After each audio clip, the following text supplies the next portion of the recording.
Hi everyone, তোমরা সবাই কেমন আছো? আশা করি ভালো আছো। আহ, আজকে হচ্ছে তোমাদের এটা ফার্স্ট ক্লাস ম্যাট্রিক্সের, এবং আমি কন্টিনিউয়াসলি প্রতিটা চ্যাপ্টারেরই ক্লাস নিব। তবে টাইমটা হচ্ছে লিমিটেড, বেশি সময়ের জন্য না, যাতে তোমরা একটু দেখতে পারো। কারণ বেসিকলি অনলাইনে যখন তুমি কোনো ক্লাস দেখো বেশিক্ষণ সময় ধরে কিন্তু আসলে কনসেন্ট্রেশনটা রাখা যায় না। তো তার জন্যই হচ্ছে আসলে আমি ছোট ছোট ক্লাস নেব, বেশি ডিউরেশনের হবে না। তবে পরবর্তীতে আমি যদি যখন লাইভ ক্লাস নেব তখন ওই ক্লাসগুলো পুরোপুরি 1 ঘন্টা বা 2 ঘন্টা জন্য হবে। সো আপাতত হচ্ছে আমি তোমাদের রেকর্ডেড ক্লাসগুলো দিব। এবং আহ, আমার যে পেজটা আছে, এবং আমি এই ক্লাসগুলো আবার হচ্ছে তোমার ইউটিউবের চ্যাপ্টার ওয়াইজ আমি আবার আপলোড করে দিব। সো আমি লিঙ্কগুলো ওখানে পাঠিয়ে দিব তোমাদের। তোমরা যারা অবশ্যই জাস্ট লার্ন পেজের সাথে কানেক্টেড আছো, অবশ্যই তোমরা ক্লাসগুলো ওখানে পাবে। আর কাইন্ডলি হচ্ছে তোমরা ক্লাসগুলো শেয়ার করবে সবাইকে। আজকে অনেক দিন পর আমি ক্লাস নিচ্ছি, অলমোস্ট 2 ইয়ার্স। কারণ হচ্ছে যখন আমি বাংলাদেশে ছিলাম লাস্ট ক্লাস নিয়েছিলাম হচ্ছে 2022-এ, maybe first week of September, 1 থেকে 5 তারিখ পর্যন্ত আমি ক্লাস নিয়েছিলাম হয়তো বা লাস্ট 2022-এর সেপ্টেম্বর। এরপর ক্লাস নেওয়া হয়নি। আহ, হচ্ছে আমি অন্য দেশে চলে আসছিলাম, ফিনল্যান্ডে চলে আসছি। ওখানে আমার মাস্টার্স প্রোগ্রাম চলছিল এবং অলমোস্ট আমার মাস্টার্স প্রোগ্রামটা শেষ হয়ে গিয়েছে। জাস্ট আমি আমার থেসিসটা করতেছি। সো আমি একটু যদি আমার আমার নিজের সম্পর্কে যদি বলি, প্রথম হচ্ছে আমি আমার কলেজ শেষ করছি হচ্ছে বাংলাদেশ নৌবাহিনী কলেজে, চট্টগ্রাম। তারপর হচ্ছে আমি পড়াশোনা করেছি হচ্ছে চুয়েটে, মেকানিক্যাল ইঞ্জিনিয়ারিং ব্যাচেলর। আর অ্যালিউট ইউনিভার্সিটি ফিনল্যান্ডে হচ্ছে আমি আমার মাস্টার্স করছি মেকানিক্যাল ইঞ্জিনিয়ারিং, বাট স্পেশালাইজেশন, আমার স্পেশালাইজড কোর্স হলো তোমার steel structure, machine design, machine dynamics. Then আমি এখন একটা কোম্পানির সাথে থেসিস করছি, মানে আমার যেটা রিসার্চ ওয়ার্ক সেটা একটা কোম্পানিতে করছি স্টিল স্ট্রাকচারের উপরেই। এই তো, এগুলোই হচ্ছে আমার, ইউ ক্যান সে, বায়োডাটা বা বায়োগ্রাফি যাই বলো। সো আমি আজকে ক্লাসটা শুরু করব হলো ম্যাট্রিক্স দিয়ে। তো বেসিকলি আমি ম্যাট্রিক্সটা হচ্ছে তোমাদের ফার্স্ট চ্যাপ্টার, এবং আমি লেখাগুলো হলো এখানে শুরুতেই লিখে রাখছি যাতে টাইমটা একটু কম লাগে, এবং ভিডিও, অর্থাৎ তোমার ভিডিও ডিউরেশনটা যাতে একটু কম হয়, প্লাস হলো যাতে তোমরা একটু লিখে নিতে পারো। বোর্ডে আজ থাকবে, তো তোমরা ভিডিওটা পজ করে করে কিন্তু প্রত্যেকবার তুমি লিখে নিতে পারবে। তো এটা একটু এই জন্যই হচ্ছে আমি মূলত ওখানে রেকর্ডিংটা রাখবো, প্লাস হচ্ছে আমি আগে থেকে লিখে রাখছি যাতে তোমরাও লিখতে পারো, প্লাস হচ্ছে যাতে আমি যতটুকু পড়ানোর জন্য ধরে রেখেছি অতটুকু যাতে আমি পড়াতে পারি। এটাই হচ্ছে রিজন, আর কিছুই না। তো তোমাদের ম্যাথমেটিক্সে অলমোস্ট ফার্স্ট পার্টে 10টা চ্যাপ্টার এবং সেকেন্ড পার্টে 10টা চ্যাপ্টার আছে, প্লাস ফিজিক্সেও ঠিক একই রকম 10টার মতো চ্যাপ্টার আছে, ফার্স্ট পার্ট সেকেন্ড পার্ট মিলেই। সো আমি চাইবো হচ্ছে প্রতিটা চ্যাপ্টারই কাভার করার জন্য, এবং আমার ক্লাসগুলো একটু ডিফারেন্ট হয়। কারণ হলো আমি বেসিকলি যেটা আমাদের গতানুগতিক ধারা যে ম্যাথগুলো থাকে শুধুমাত্র ওই ম্যাথগুলো করাবো না, কিছু হায়ার লেভেলের ম্যাথ পাবে। হায়ার লেভেল মিনস আসলে একটু ক্রিটিক্যাল ম্যাথগুলো যেটাকে আমি বলছি। যেমন ধরো, যেমন আইআইটিতে যে এক্সামগুলো হয়, অর্থাৎ জুনিয়র এন্ট্রেন্স এক্সাম বা বলো আমাদের ইন্টারন্যাশনাল যে এক্সামগুলো হয়, ওখানে অনেক ধরনের ম্যাথ থাকে প্রতিটা টপিক্সের উপরেই। কারণ আমরা আমাদের এইচএসসি লেভেলে কিন্তু অনেকগুলো টপিক্স কভার করি, যেটা হয়তো অন্যান্য দেশে কভারও করা হয় না। বাট আমরা একটু একটু করে অনেক কিছুই জানি, আবার কিছুই জানি না। ব্যাপারটা হচ্ছে অনেকটা এরকম, জ্যাক অফ অল ট্রেডস আর দ্য মাস্টার অফ নান। আমরা অনেক কিছুই জানি আবার কিছুই জানি না, ব্যাপারটা অনেকটা ওরকমই। তো তার জন্য, কারণ হচ্ছে এটা আমাদের না শেখার অভাব। কারণ হয়তো তোমাকে কেউ শিখাবে না বা শেখাতে চায় না, বা এই জিনিসটা সে জানে না, সেজন্য সে তোমাকে শেখাবে না। সো তুমি যদি এইচএসসি বেস করে শিখে শিখে থাকো তাহলে দেখবে যে সামান্য কিছু জানো, অনেক কিছুই জানো না। তো এই জিনিসটা আমি দূর করব, হয়তো তোমরা হয়তো একটু ক্লাসগুলো দেখবে, করবে, তাহলে অনেক কিছু শিখতে পারবে। তবে বেসিকলি আমি শুরু করব হচ্ছে একদম বেসিক জিনিসগুলো থেকে, ইজি জিনিসগুলো থেকে, এবং যেগুলো হচ্ছে স্পেশাল টাইপস অফ ম্যাথ থাকবে এখানে বা ম্যাথমেটিক্যাল প্রবলেমসগুলো থাকবে, এগুলো আমি আগে থেকে বলে রাখবো এবং আমি স্টার মার্কস দিয়ে রাখবো, এবং আমার ক্লাসের রেকর্ডিংয়ের পর আমি ওইভাবে একটা তোমার একটা ইন্ট্রোডাকশন দিয়ে রাখবো যে এই প্রবলেমসটা, এইটা, এই difficulties, specialized problem or miscellaneous problems. Just তুমি যখন এটা দেখবে অবশ্যই একটু ভালো করে লুক আফটার করবে। আশা করি সবই দেখা যাচ্ছে ক্লিয়ারলি। আচ্ছা, সো প্রথমে যদি আমি বলি ম্যাট্রিক্সটা কি আসলে, ম্যাট্রিক্সটা হচ্ছে, যদি সহজ ভাষায় বলি, ম্যাট্রিক্স হচ্ছে সমাধান করার একটা পদ্ধতি, ইকুয়েশন সলভ করার একটা পদ্ধতি বলতে পারো। ম্যাট্রিক্সের সমাধান, অর্থাৎ এটা কিন্তু গণিতের একটা পার্ট এবং অনেক বড় অংশ জুড়ে রয়েছে এই পার্টটি ম্যাট্রিক্স। হয়তো আমরা এইচএসসি লেভেলে সামান্য কিছু জানি, বাট আমাদের যদি গ্র্যাজুয়েশন লেভেল বলি বা ধরো আমরা যদি হায়ার লেভেলে পড়াশোনা করি, তখন কিন্তু পুরোটাই কিন্তু আমরা, যদি ইঞ্জিনিয়ারিং পড়াশোনা করো, ম্যাট্রিক্সের অনেক কিছুই রয়েছে। যেমন আমি যদি একটা সফটওয়্যার না বলি, ম্যাটল্যাব বা ম্যাট্রিক্স ল্যাব, ম্যাটল্যাবের কথাই যদি বলি, অনেক বিশাল একটা সফটওয়্যার, অনেক বিশাল। সে কিন্তু তার পুরো ফাংশনটাই সে কিন্তু ক্যালকুলেট করে কিন্তু ম্যাট্রিক্স পদ্ধতির মাধ্যমে বা ম্যাট্রিক্সের মাধ্যমে। সো একটা এত বড় একটা সফটওয়্যার কাজ করে কিন্তু ম্যাট্রিক্সের মাধ্যমে। তো ম্যাট্রিক্সটা কিন্তু আসলে হিউজ, কারণ ম্যাট্রিক্সের অনেক স্পেশাল কেস রয়েছে। যেমন আমি যদি বলি, আমার রিসার্চে আমি যে কাজটা করতেছি, eigenvalue analysis, eigenvalue এবং eigenvector analysis. So so eigenvalue হয়তো এখন বুঝতে পারবেন eigenvalue what does it mean. So এই ম্যাট্রিক্সের মাধ্যমে কিন্তু আমাদেরকে আইগেন ভ্যালিউ নির্ণয় করতে হয়। বা আমি যে সামান্য একটা ব্যাপার বলি, তাহলে আইগেন ভ্যালিউর মাধ্যমে তুমি একটা জিনিস আমি বলতে পারি, তোমরা যখন ক্লাস 9-10 পড়েছ যে একটা বস্তু, ধরো শব্দ, ধরো তুমি একটা বস্তুর উপর আঘাত করেছো, বা একটা কর্ক বা একটা কি বলবো, একটা ধরো সিম্পল ভাষায় বলি, একটা একটা স্পুন, একটা চামচ খেয়ে তুমি একটা টেবিলের উপর আঘাত করেছো, এবং আঘাতের ফলে ওখানে ভাইব্রেশন স্টার্ট হয়েছে। এবং হয়তো আমরা খালি চোখে এটা দেখছি না, বা খালি চোখে আমরা এটাও দেখছি না যে আঘাত করার পর চামচের অবস্থাটা কেমন, সেটা কিন্তু আমরা দেখতেছি না। এই যে চামচটাকে আঘাত করার পর সে যে ডিফর্ম হয়ে যায়, এই যে মুডটার যে শেপ, অর্থাৎ তার যে মুড শেপ হলো, অর্থাৎ তার শেপটা যে চেঞ্জ হয়ে গেল, এবং সে যে একটা ফ্রিকোয়েন্সি ইমিট করলো, এগুলো কিন্তু আমরা আইগেন ভ্যালু এবং আইগেন ভেক্টরের মাধ্যমে অ্যানালাইসিস করতে পারি। তো এটা একটা সিম্পল, জাস্ট সহজ ভাষায় বোঝানোর জন্য বললাম। সো এটা কিন্তু ম্যাট্রিক্স পদ্ধতি করা হয়। হয়তো আমি ক্লাসগুলোর শেষে, ম্যাট্রিক্সের শেষে আমি জাস্ট সামান্য একটা ম্যাথও দেখাতে পারি তোমাদেরকে, জাস্ট আইগেন অ্যানালাইসিসটা কীভাবে করা হয়, সামান্য জাস্ট তোমার জেনে রাখার সুবিধাতে তুমি শিখে রাখতে পারো, এবং এই পদ্ধতিটা তুমি পরবর্তীতে অ্যাপ্লাই করতে পারবে। কারণ ভর্তি পরীক্ষা অনেক ধরনের ম্যাথ থাকে, অনেক কিছুই থাকে।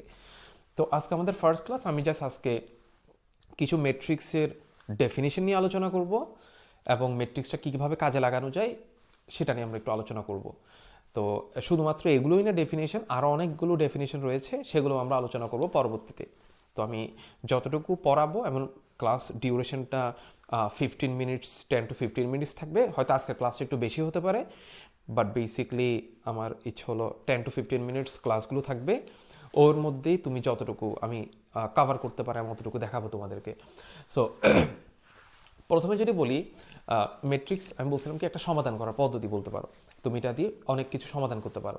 যেমন আমি যদি বলি, দুটি ইকুয়েশন তোমার দেওয়া আছে, সাপোজ ধরো এই দুটি equation 3x + 4y = 8, 2x + 3y = 7. There is no variable of z. That means only two variables, two equation. You can solve it easily, right? তো এটা কিন্তু আমরা নর্মালি যোগ বিয়োগ, প্রতিস্থাপন পদ্ধতি বা অপনয়ন পদ্ধতির মাধ্যমে কিন্তু আমরা কমপ্লিট করে ফেলতে পারি। কিন্তু যখন 3:3 থাকে, যেমন 3টা ভেরিয়েবল এবং 3টা চলক, এই সমস্ত পদ্ধতিগুলো যখন আমরা নির্ণয় করতে যাই, এগুলো কিন্তু ম্যাট্রিক্স পদ্ধতি, অর্থাৎ ম্যাট্রিক্সের মাধ্যমে, বা ম্যাট্রিক্স মূলত মান নির্ণয় করে না, মান নির্ণয় করা হচ্ছে নির্ণায়ক, দ্য ডিটারমিনেন্ট অফ ম্যাট্রিক্স যেটাকে আমরা বলি, অর্থাৎ ম্যাট্রিক্সের নির্ণায়কের মান যেটা আমরা বলি।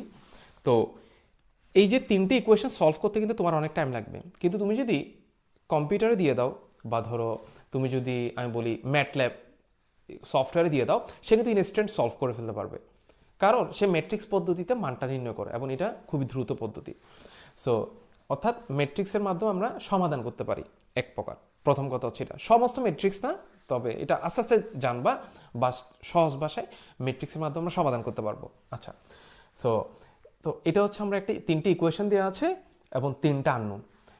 এটাকে আমি যদি ম্যাট্রিক্স পদ্ধতিতে লিখতে হয়, বা তুমি যখন কম্পিউটারে লিখবা বা তুমি যখন খাতা লিখবা কিভাবে লিখতে পারি আমরা, এটাকে লিখতে হয় থার্ড ব্র্যাকেট অথবা ফার্স্ট ব্র্যাকেটের মাধ্যমে, থার্ড ব্র্যাকেট অথবা ফার্স্ট ব্র্যাকেটের মাধ্যমে।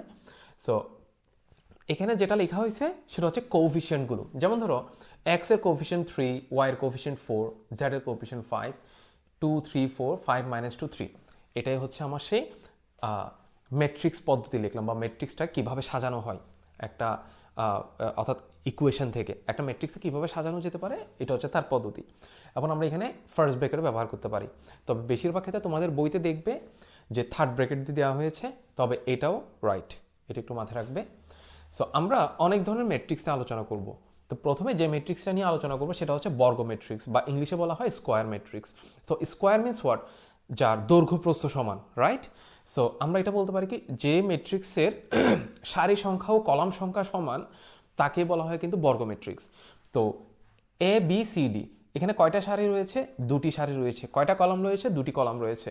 এবং অবশ্যই তোমরা ক্লাস 9 পড়েছো যে সারি কোনটা এবং কলাম কোনটা। সারি থাকে হচ্ছে হরিজন্টালি এবং কলাম থাকে হচ্ছে ভার্টিক্যালি। তো দুটি সারি দুটি কলাম, তো এই জন্য এটাকে বলা হয় বর্গ ম্যাট্রিক্স, অর্থাৎ চারিদিক থেকে সে সমান। আচ্ছা, তারপর হচ্ছে কর্ণ ম্যাট্রিক্স, যেটাকে ইংলিশে বলা হয় ডায়াগোনাল ম্যাট্রিক্স। সো ডায়াগোনাল ম্যাট্রিক্সটা হচ্ছে কি, যে বর্গ ম্যাট্রিক্সের, অবশ্যই মনে রাখবা বর্গ ম্যাট্রিক্স ছাড়া কিন্তু কখনো ডায়াগোনাল থাকে না ম্যাট্রিক্সের। ডায়াগোনাল মানে হচ্ছে কর্ণ, অর্থাৎ এটা তোমরা যেটা জানো, ধরো আমি যদি বলি বর্গের কর্ণ, আয়তক্ষেত্রের কর্ণ, এটাকে হচ্ছে কর্ণ। তো সবসময় রাখবা একমাত্র বর্গ ম্যাট্রিক্সেরই কিন্তু কর্ণ থাকে, অন্যান্য কোনো ম্যাট্রিক্সের কিন্তু কর্ণ থাকে না। ঠিক আছে, কি বলছি? যেমন ধরো আমি যদি ছোট করে একটা এক্সাম্পল দেই তাহলে বুঝবা, এখানেই দিই। ধরো 2 5 6 3 4 2। সো এটা কিন্তু একটা বর্গ ম্যাট্রিক্স না, রাইট?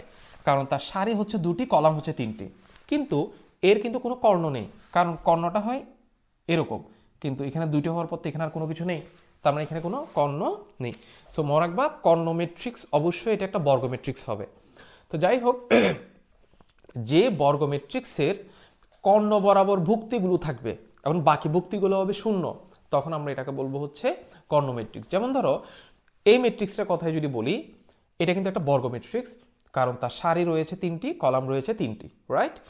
সো এই ম্যাট্রিক্সের কর্ণ, এই যে দেখো কর্ণ এ বি সি, অর্থাৎ কর্ণ বরাবর ভুক্তিগুলো রয়েছে। ভুক্তি মানে হচ্ছে যে এলিমেন্টসগুলো আমরা রয়েছে এখানে, এগুলোকে বলা হয় ভুক্তি নর্মালি, বা আমরা এলিমেন্ট আসলে বলাটা উচিত না, এগুলো হচ্ছে প্রত্যেকটা হচ্ছে একটা ভুক্তি বা কোএফিসিয়েন্ট বলতে পারো প্রত্যেকটা চলকের।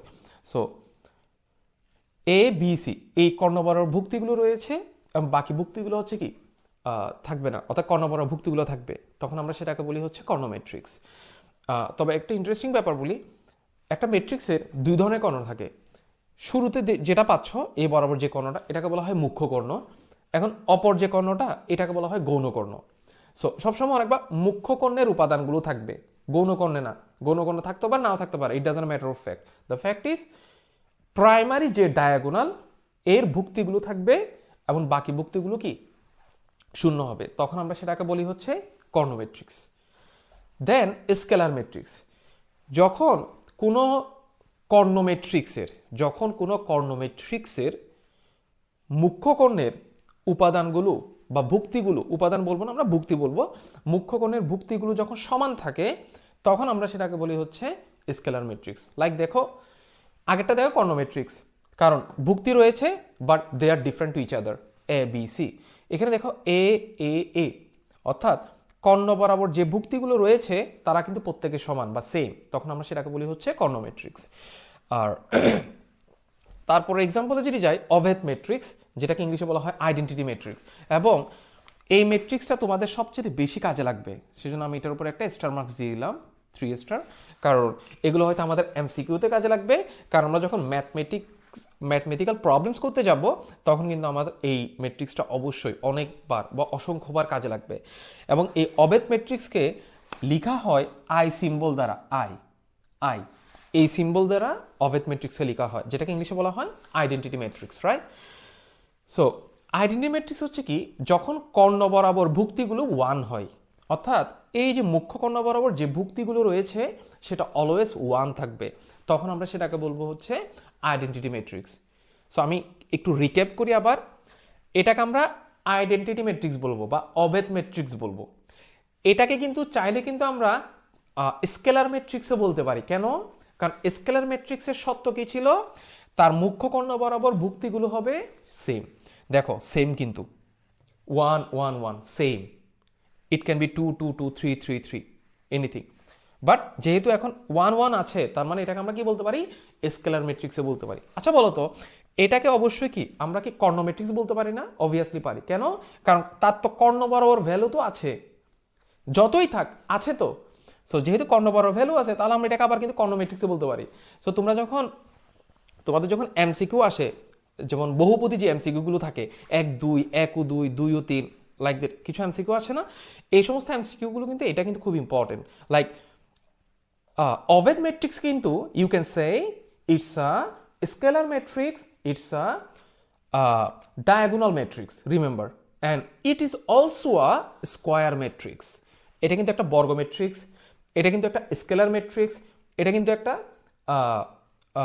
কর্ণ ম্যাট্রিক্স, এটা কিন্তু একটা অভেদ matrix. Remember this matrix, square matrix, first of all it's a identity matrix, it's a diagonal matrix, it's a scalar matrix. Remember, so first of all it's a square matrix, second it's an identity matrix, it's a diagonal matrix, it's a scalar matrix. ওকে, তাহলে এই জিনিস আমি এখানে লিখছি যে অভেদ matrix কিন্তু একই সাথে স্কেলার ম্যাট্রিক্স ও কর্ণ ম্যাট্রিক্স, অবশ্যই বর্গ ম্যাট্রিক্সও হতে পারবে, কারণ এই সমস্ত টার্মগুলো আসেই হলো বর্গ ম্যাট্রিক্সের জন্য, অন্য কোনো ম্যাট্রিক্সের জন্য না।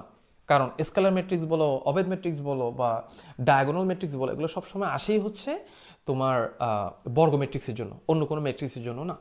সো আশা করি ব্যাপারটা বুঝতে পারছো, খুবই সহজ জিনিস, বাট একটু মাথা রাখার চেষ্টা করবে। সো আমরা এখন অপর পেজে চলে যাব। অপর পেজে আমরা একটু দেখি এখন।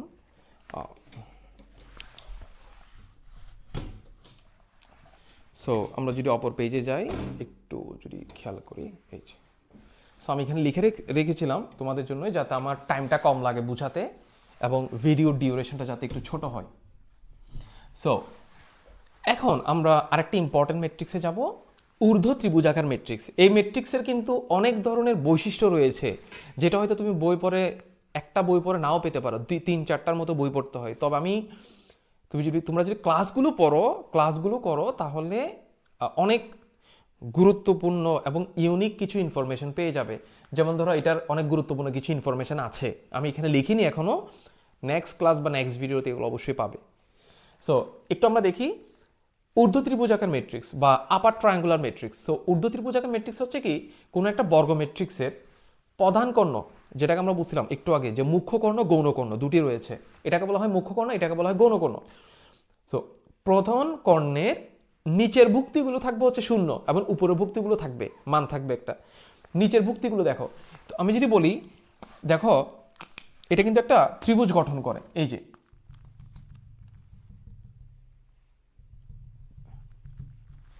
উপরের দিকে, এটার নাম হচ্ছে আপার ট্রায়াঙ্গুলার ম্যাট্রিক্স। এই যে কর্ণটার নিচের ভুক্তিগুলো হবে 0 এবং উপরের ভুক্তিগুলো থাকবে, তখন আমরা সেটাকে বলি আপার ট্রায়াঙ্গুলার ম্যাট্রিক্স। ঠিক আছে, আপার ট্রায়াঙ্গুলার ম্যাট্রিক্স। নিম্ন ত্রিভুজাকার ম্যাট্রিক্স। নিম্ন ত্রিভুজাকার ম্যাট্রিক্স হলো যখন মুখ্য কর্ণের উপরের ভুক্তিগুলো 0 থাকবে, উপরেরটা 0 থাকবে, কারণ নিচে ত্রিভুজটা গঠন হয়। তুমি যদি একটু দেখো নিচে একটা ত্রিভুজ গঠন হচ্ছে, তখন আমরা এটাকে বলি কি, নিম্ন ত্রিভুজাকার ম্যাট্রিক্স বা lower triangular matrix. Lower triangular matrix, একটা হচ্ছে আপার, একটা হচ্ছে লোয়ার। এমন এখানে আমার তোমার ডিসক্রিপশনটা দেওয়া আছে, প্রধান কর্ণের উপরের ভুক্তিগুলো 0। এই যে প্রধান কর্ণের উপরের ভুক্তিগুলো 0, উপরে যে আরো 3টি ভুক্তি রয়েছে এরা কি হচ্ছে 0, তখন আমরা এটাকে বলছি হলো লোয়ার ট্রায়াঙ্গুলার ম্যাট্রিক্স। আচ্ছা, সো ট্রান্সপোজ বা বিম্ব ম্যাট্রিক্স। ট্রান্সপোজ বা বিম্ব ম্যাট্রিক্স বা ইংলিশে এটাকে ট্রান্সপোজ ম্যাট্রিক্সই বলা হয় বা বাংলায় বিম্ব ম্যাট্রিক্স বলি। সো কোনো একটা ম্যাট্রিক্স সাপোজ A 1 2 3 4, ট্রান্সপোজ মানে হচ্ছে কি, যখন ট্রান্সপোজ মানে ইন্টারচেঞ্জ হয়ে যাওয়া, অর্থাৎ যখন একটা ম্যাট্রিক্সের সারি কলাম হয়ে যাবে বা কলাম সারি হয়ে যায়, তখন আমরা এটাকে বলি হচ্ছে transpose matrix. So A transpose equal to 1 3 2 4, like you see, এটা হচ্ছে আমার সারি, সারিটা কলাম হয়ে যাবে। সো 1 2 কলাম হয়ে গেল, 3 4 সারি ছিল কলাম হয়ে গেল। সো এটাকে আমরা বলি হচ্ছে কি ট্রান্সপোজ ম্যাট্রিক্স। অর্থাৎ সারি যখন কলাম হয়ে যায় বা কলাম যখন সারি হয়ে যায় তখন আমরা এটাকে বলবো ট্রান্সপোজ ম্যাট্রিক্স। দেন প্রতিসম ম্যাট্রিক্স, যেটাকে ইংলিশে বলা হয় সিমেট্রি। এটা খুবই ইম্পর্টেন্ট এই দুইটা জিনিস, কারণ এগুলো ভর্তি পরীক্ষাতেও আসে, প্লাস ভর্তি পরীক্ষা এমসিকিউতে কিন্তু খুবই ইম্পর্টেন্ট এই দুইটা জিনিস আসে।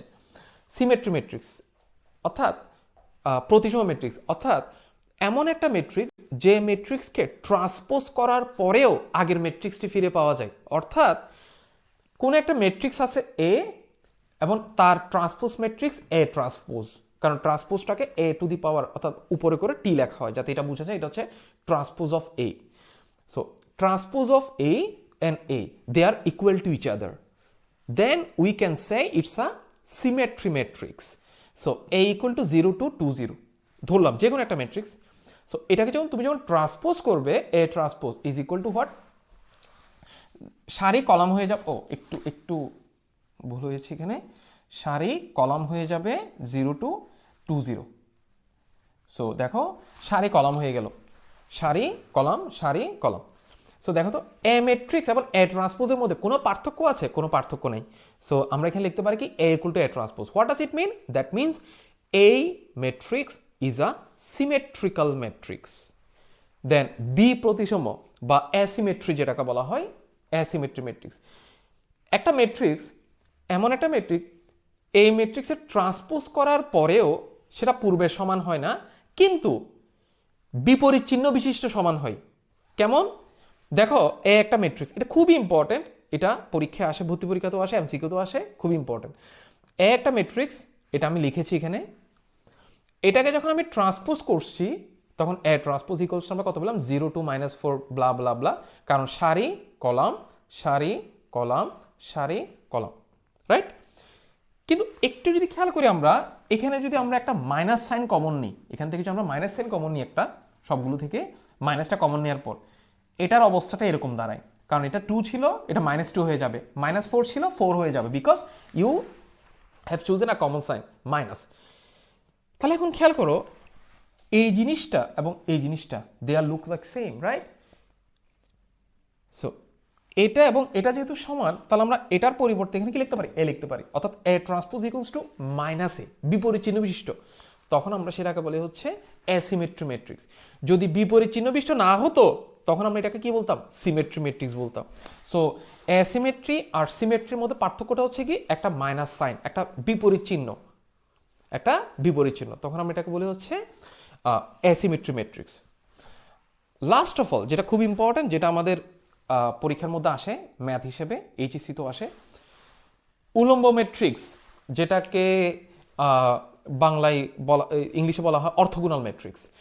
তো তার আগে আমি একটা কথা বলিনি, সবসময় চাইবে হচ্ছে ভালো ভালো ম্যাথ করার জন্য, সহজ সহজ বোর্ডের ম্যাথগুলো করে নিজের ব্রেনটাকে নষ্ট করবে না, চাইবে হচ্ছে ক্রিয়েটিভ অর্থাৎ ডিফারেন্ট ডিফারেন্ট কঠিন কঠিন ম্যাথ করার জন্য। সেটাতে তোমার কী ফায়দা হবে দেখো, সে তোমার থিঙ্কিং ক্যাপাবিলিটি বাড়বে, তোমার ইঞ্জিনিয়ারিং ভর্তি পরীক্ষার চান্সটা বাড়বে, যদি বিভিন্ন বিশ্ববিদ্যালয়ে ভর্তি পরীক্ষা দিতে চাও তখন তোমার চান্সটা বাড়বে। কারণ আমি যতটুকু জানতাম 2022 সালের আগ পর্যন্ত আমি জানতাম, যেমন ধরো আমার দেশে কিন্তু জেই এক্সাম হতো, আমি যখন আসার আগ পর্যন্ত আমি যতটুকু জানি মে মাসের 20 তারিখ বা মে মান্থে এক্সামটা হতো। এখন হয় কিনা আমি শিওর না, আমি জানি না। অর্থাৎ তুমি ইন্টারন্যাশনাল স্টুডেন্ট হিসাবে কিন্তু অ্যাপ্লাই করতে পারো, এটা একটু মনে রাখবা। এগুলো হচ্ছে আলাদা হিসাব, যেমন তুরস্কে হয়, তুরস্কে এক্সাম হয়, কিন্তু ইন্টারন্যাশনাল স্টুডেন্ট হিসাবে কিন্তু তুমি অ্যাপ্লাই করতে পারো তুরস্কে for bachelor, really good. So পৃথিবীর বিভিন্ন দেশে ভর্তি পরীক্ষা হয় এবং এই সমস্ত টপিকগুলো কিন্তু অবশ্যই almost common, but the problem is topic same, কিন্তু তোমার ওই ধরনের ম্যাথ তুমি করো নাই বা ওই ধরনের থিঙ্কিংটা তোমার আসে নাই বলে তুমি কিন্তু ওই ম্যাথগুলো সলভ করতে পারো না। সো তুমি যত একটু কঠিন ম্যাথ করবা ততই তুমি মনে রাখবা যে হ্যাঁ তুমি ব্রেনটার ক্যাপাবিলিটি ততই বাড়বে, তোমার থিঙ্কিং ক্যাপাবিলিটি ততই বাড়বে। সো আমি চাইবো হচ্ছে তুমি যখনই ম্যাথ করো, আমার এইখানে যতগুলো আমি ম্যাথ দেখাবো তোমাদেরকে, প্লিজ ওগুলো ম্যাথগুলো করি। এখন অনেক কঠিন কঠিন ম্যাথ পাবা, হয়তো তোমার কাছে খারাপ লাগতে পারে, তবে আমি ওই ম্যাথগুলো আলাদা করে ভিডিও করে দিব। সো যার ধরো ক্যাপাবিলিটি আছে যে হ্যাঁ আমি করতে পারবো এগুলো, অবশ্যই করবে। ধরো মনে করে যে না আমার এটা বোঝা আমার অনেক কঠিন লাগতেছে, তুমি এটা অ্যাভয়েড করতে পারো। তো সেই জন্য আমি ওগুলোর জন্য আমি আলাদা আলাদা করে ভিডিও আপলোড করব তোমাদেরকে। সো আমি আপলোড করবো আমার গ্রুপে, তো তোমরা ডিফারেন্সিয়েট করতে পারবে, হ্যাঁ আমি পারবো, তো তুমি করা শুরু করবা। সো আর চাইবে হচ্ছে কেতাবুদ্দিন স্যারের বই করার জন্য, কেতাবুদ্দিন স্যার বা এসইউ আহমেদের, ওনাদের বিশেষ করে কেতাবুদ্দিন স্যারের বইয়ের ম্যাথগুলো অনেক কঠিন হয়, ভালো ভালো ম্যাথ দেয়, এবং এটা বইটা ভর্তি পরীক্ষার জন্য অনেক কাজে লাগে কেতাবুদ্দিন স্যারের বইগুলো, এবং ওখানে ম্যাথগুলো অনেক মোটামুটি ভালোই হয়। তবে আমার নিজের কিছু তৈরি করা শিট রয়েছে যেগুলোতে আমি অনেক ইন্টারন্যাশনাল ম্যাথও অ্যাড করেছি, মানে ইন্টারন্যাশনাল ম্যাথ বলতে হচ্ছে ইন্টারন্যাশনাল এক্সামে আসছে এরকম ম্যাথও আমি অ্যাড করেছি আমার শিটের মধ্যে। তবে আমি শিটটা কখন অ্যাভেলেবেল হবে বা কোথা থেকে নিতে পারবে সেটা আমি পরে জানিয়ে দেবো তোমাদেরকে। সো আমি এখন যেটা বলছি উলম্ব ম্যাট্রিক্স নিয়ে আমরা কথা বলছিলাম, উলম্ব ম্যাট্রিক্স বা অর্থগোনাল ম্যাট্রিক্স। সো এটা খুব ইম্পর্টেন্ট একটা ম্যাট্রিক্স এবং তোমার হায়ার লেভেলে এই ম্যাট্রিক্সটা খুবই কাজে লাগে। অর্থাৎ কোনো একটা ম্যাট্রিক্স এবং তার ট্রান্সপোজ ম্যাট্রিক্স, কোনো একটা ম্যাট্রিক্স এবং তার ট্রান্সপোজ ম্যাট্রিক্সকে গুণ করার পর যদি অভেদ ম্যাট্রিক্স পাওয়া যায়, I told you before in the previous slide, identity matrix বা অভেদ ম্যাট্রিক্স যেটাকে বলা হয়। অর্থাৎ কোনো একটা ম্যাট্রিক্স তার ট্রান্সপোজ ম্যাট্রিক্সকে গুণ করার পর যদি অভেদ ম্যাট্রিক্স পাওয়া যায়, তখন আমরা ওই ম্যাট্রিক্সটাকে বলবো হচ্ছে অর্থগোনাল ম্যাট্রিক্স। লাইক এ হচ্ছে এখানে অর্থগোনাল ম্যাট্রিক্স। যেমন ধরো এ, এটা কিন্তু একটা ফিক্সড, এটা তুমি চাইলে মনে রাখতে পারো, এটা কিন্তু একটা অর্থগোনাল ম্যাট্রিক্স। অর্থাৎ A equal to cos theta minus sine theta, sine theta cos theta, এটা ফিক্সড, এটা চিরন্তন সত্য fixed. Cos theta minus sine theta, sine theta cos theta, এটা হচ্ছে সেই অর্থগোনাল ম্যাট্রিক্স। কারণ এটাকে যদি তুমি ট্রান্সপোজ করো, ট্রান্সপোজ করলে আমরা কি পাবো, A transpose. So cos theta minus sine theta, এটা cos theta minus sine theta, sine theta cos theta, এটা আমার কলাম হয়ে যাবে sine theta cos theta. So এই দুটাকে তুমি যখন মাল্টিপ্লাই করবে তখন তুমি এই আইডেন্টিটি ম্যাট্রিক্সটা পাবে। তো গুণটা কিভাবে করা হয় সেটা আমি পরবর্তীতে দেখাবো, যে ম্যাট্রিক্সের মধ্যে আমরা গুণ কিভাবে করতে পারি, যোগ কিভাবে করতে পারি, এই জিনিসগুলো আমরা পরবর্তী ক্লাসে দেখাবো। বাট এটা একটু মনে রাখবা যে অর্থগোনাল ম্যাট্রিক্স হচ্ছে এমন একটা ম্যাট্রিক্স যে ম্যাট্রিক্সটাকে ট্রান্সপোজ করার পর যদি মাল্টিপ্লাই করা হয় তখন আইডেন্টিটি ম্যাট্রিক্স পাওয়া যায়। Identity, they are perpendicular to each other, that's why it's called transpose matrix. এটা খুবই ইন্টারেস্টিং একটা ম্যাট্রিক্স। হয়তো এটার ইউজ সম্পর্কে হয়তো তোমরা অবগত নয়, বাট যতটুকু জানার দরকার এতটুকু জানলেই হচ্ছে যে এটা একটা ম্যাট্রিক্স এবং এটা হচ্ছে তার ট্রান্সপোজ ম্যাট্রিক্স এবং they are perpendicular to each other, এটাকে বলা হচ্ছে কিন্তু অর্থগোনাল ম্যাট্রিক্স। সো তাহলে আমরা কি পাচ্ছি, এটা হচ্ছে আমাদের সেই অর্থগোনাল ম্যাট্রিক্সটা, cos theta minus sine theta, sine theta cos theta, এটা এমসিকিউ তো আসে। তো আশা করি আমি আস্তে আস্তে ক্লাসের মধ্যে সব কিছু নিয়ে আলোচনা করব এবং আমি চাইবো হচ্ছে তোমরা আমার জন্য এই উপকারটাও করবে যে ক্লাসটা দেখার পর যদি ভালো লাগে অবশ্যই একটু শেয়ার করবে, তোমার ফ্রেন্ডদেরকে জানাবে যাতে ক্লাসগুলো একটু দেখে। আমি হয়তো 2 বছর বা 1 বছর 7-8 মাস বা 9 মাসের মতো ক্লাস মাঝখানে একদম পুরোপুরি অফ ছিলাম, আমার পড়াশোনা বা আমার থিসিস নিয়ে বা আমার কোর্স ওয়ার্ক নিয়ে খুব ব্যস্ত ছিলাম। বাট আমি যতটুকু শিখেছি, যতটুকু জেনেছি, আমি তোমাদেরকে সব কিছু জানানোর বা শেখানোর চেষ্টা করব আমার লাইফে। আমি এখানে আসার পর যতটুকু শিখেছি বা যে সফটওয়্যারগুলো নিয়ে আমি কাজ করেছি বা যা যা শিখেছি আমি এগুলো একটু শেখানো বা জানানোর তোমাদের চেষ্টা করব, যেটা আমি আগেও করতাম। সো তোমরা একটু ক্লাসগুলো একটু রেগুলারলি করবে এবং আমি চাইবো হচ্ছে প্রতিদিনই আমি ক্লাসগুলো আপলোড করার জন্য, অলমোস্ট প্রতিদিনই আমি ক্লাসগুলো আপলোড করবো 1টা বা 2টা করে করে, ইনশাল্লাহ এটা আমার প্ল্যান আছে। তবে আর একটা জিনিস একটু বলে রাখি, যেটা হচ্ছে আমি এখানে যখন এসেছিলাম আমার ইউনিভার্সিটিতে, তখন আমি এখানে টিএ হিসেবে কাজ করেছি প্রায় অলমোস্ট 1.5 বছরের মতো। সো বিভিন্ন কোর্সের আমি টিএ ছিলাম, লাইক টিচিং অ্যাসিস্ট্যান্ট যেটাকে বলা হয়। প্রতি সপ্তাহে একটা করে বা 2টা করে ক্লাস হেল্প করতে হতো স্টুডেন্টদেরকে, ইঞ্জিনিয়ারিং ম্যাথমেটিক্স, ইঞ্জিনিয়ারিং ফিজিক্স এবং টেকনিক্যাল কম্পিউটিং সফটওয়্যার। সো এই 3টা কোর্সের আমি টিচিং অ্যাসিস্ট্যান্ট ছিলাম। তো ওই সূত্রে আমি কিছু বলতে পারি যে আমি হয়তো এখানে কিছু ক্লাস নেব তোমাদেরকে ইঞ্জিনিয়ারিং ফিজিক্স বা ইঞ্জিনিয়ারিং ম্যাথমেটিক্সের উপরে আলাদাভাবে, এবং ওই ক্লাসগুলো সম্পূর্ণরূপে ইংলিশেই হবে, কারণ ওগুলো হচ্ছে তোমার ব্যাচেলারের কোর্স। সো আমি চাই এটা প্রত্যেকটা ইউনিভার্সিটির ব্যাচেলারে একটা কিছু কমন জিনিস থাকে। যেমন ধরো তুমি যদি আজকে চুয়েটে পড়ো, এমআইএসটিতে পড়ো, বুয়েটে পড়ো, যেখানেই পড়ো, তুমি কিন্তু 4 ইয়ার সিরিজ পড়বাই। ইঞ্জিনিয়ারিং স্টুডেন্ট হলে তুমি তো ল্যাপ্লাস থিওরেম পড়বাই বা ল্যাপ্লাস ট্রান্সফরমেশন পড়বাই, তুমি কিন্তু প্রবাবিলিটি পড়বাই, তুমি কিন্তু ডিফারেন্সিয়াল ইকুয়েশন পড়বাই, এটা 100%, রাইট? সো এই জিনিস অবশ্যই আমার গ্রুপে হয়তো আমার অনেক স্টুডেন্টরা আছে যারা অলরেডি এখন ইঞ্জিনিয়ারিং পড়তেছে, কারণ লাস্ট 2 বছর আগে ওদেরকে আমি ছেড়ে চলে আসছি, হয়তো ওরা অলরেডি এখন ইঞ্জিনিয়ারিং ইউনিভার্সিটি পড়তেছে, অনেকেই আছে। অবশ্যই তোমরা এগুলো পড়ছো বা জানো, এটা সত্য। সো এগুলোর উপর আমি কিছু ক্লাস নেব, জাস্ট ক্লাসগুলো নিবে এই জন্যই যা তুমি কিছু বুঝতে পারো। কারণ একটা আমি জিনিস একটা আমি যখন ব্যাচেলারে ছিলাম বা আমি যখন এখানে এসেছি, আমি একটা জিনিস লক্ষ্য করেছি, লাইক এই সমস্ত জিনিসগুলো আমরা ধরো ম্যাট্রিক্স নিয়ে আমরা এখানে যতটুকু আলোচনা না করি, ফোরিয়ার ট্রান্সফরমেশন বা ফোরিয়ার সিরিজ বা ল্যাপ্লাস ট্রান্সফরমেশন বা ধরো হায়ার লেভেলে যে ম্যাথমেটিক্সগুলো আছে ওগুলো নিয়ে কিন্তু আমরা অতটুকু আলোচনা করি না। ওগুলো সামান্য পড়েই কিন্তু আমরা পাস করে চলে যাই। বাট এগুলো নিয়ে একটু ডেপথে যাওয়া, এগুলো নিয়ে একটু ডিটেলসে জানা বা এগুলো জিনিসটা কি সেটা একটু বোঝা, এই জিনিসটা কিন্তু হয়ে ওঠে না আসলে। কারণ অনেকগুলো কোর্স ওয়ার্ক থাকে, অনেকগুলো ক্লাস থাকে, অনেক পরীক্ষা থাকে, এক্সাম থাকে, সব কিছু মিলিয়ে এগুলো হয়ে ওঠে না। তো আমি চাইবো যাতে একটু ক্লাসগুলো নিব এবং ওই ক্লাসগুলো ইংলিশে হবে, যারা যদি তোমরা চাইলে দেখতে পারো, তেমন তোমাদের এটা পরবর্তী অনেক কাজে লাগবে। কারণ তুমি যখন ম্যাথ করবে, একই ধরনের ম্যাথে কিন্তু পরীক্ষা আসে, কিন্তু তুমি মুখস্থ করে পরীক্ষার হলে করে আসো, আলটিমেটলি কিন্তু খুবই বুঝার আমরা ম্যাট্রিক্সরা যতটুকু বুঝতে পারি, আমি এখানে ক্লাসে তুমি যতটুকু বুঝতে পারবা, ওগুলো কিন্তু আমরা অতটুকু বুঝতে পারি না। তো এই জিনিসটা আমি একটু চাইবো দূর করার জন্য, বাট একটু শেখানোর জন্য। এবং ওই ক্লাসগুলো পুরোপুরিভাবে ইংলিশেই হবে। আর এগুলো তো আমি প্রত্যেকটা টপিকের পাশে আমি ইংলিশ ওয়ার্ডগুলো লিখে রাখি, কারণ অনেকে হয়তো ইংলিশ ভার্সন স্টুডেন্ট থাকতে পারো বা ইংলিশ মিডিয়ামে থাকতে পারো, তো ওই জন্য যাতে জানার জন্য। এবং প্লিজ আমাকে কমেন্টে জানাবে, যদি কোনো কোয়েশ্চেন থাকে আমাকে কমেন্টে জানাবে। আমি চাইবো পরবর্তী ভিডিও বা পরবর্তী রেকর্ড করার আগে আমি যাতে ওইটার অ্যান্সারটা দিয়ে দিতে পারি তোমাদের। এবং কাইন্ডলি তোমরা ক্লাসগুলো একটু শেয়ার করবে, এটাই হচ্ছে আমার প্রত্যাশা। আশা করি ভালো থাকবে। আসসালামু আলাইকুম।